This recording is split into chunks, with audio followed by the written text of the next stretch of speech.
Mr. President, we exercise our right of reply to one more attempt by the leader of Pakistan to tarnish the image of this august forum by bringing in matters internal to my country and going so far as to spew falsehoods on the world stage.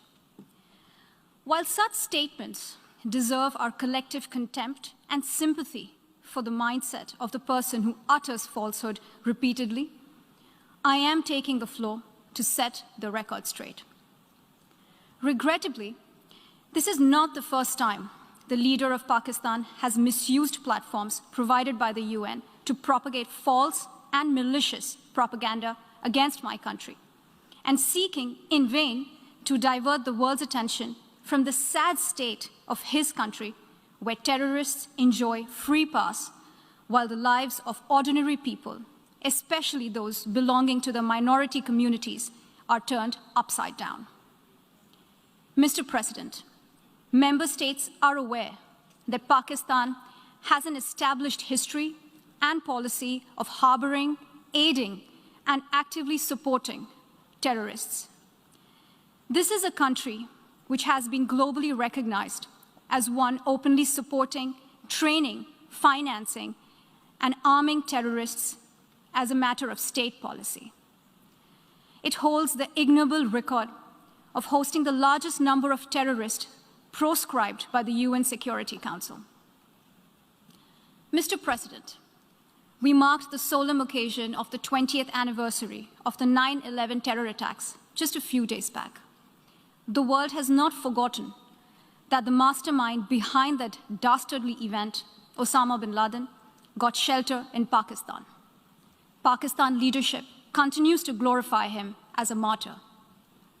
Regrettably, even today, we heard the leader of Pakistan trying to justify acts of terror. Such defense of terrorism is unacceptable in the modern world. We keep hearing that Pakistan is a victim of terrorism.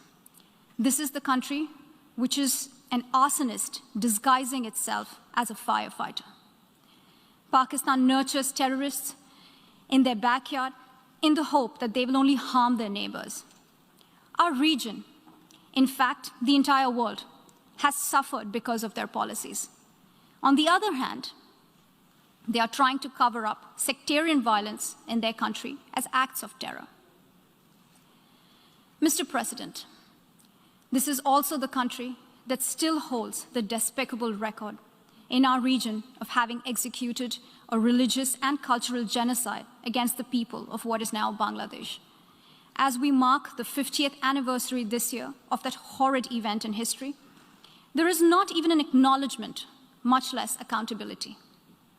Today, the minorities of Pakistan, the Sikhs, the Hindus, the Christians, live in constant fear and state-sponsored suppression of their rights.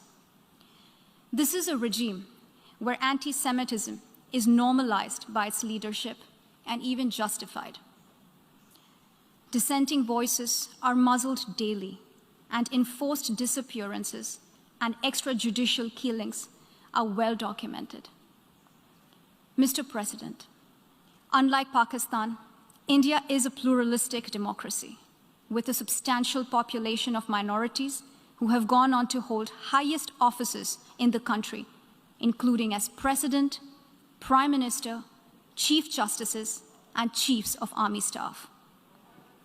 India is also a country with a free media and an independent judiciary that keeps a watch and protects our Constitution.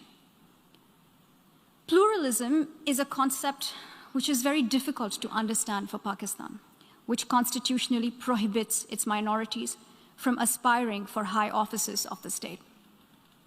The least they could do is introspect before exposing themselves to ridicule on the world stage.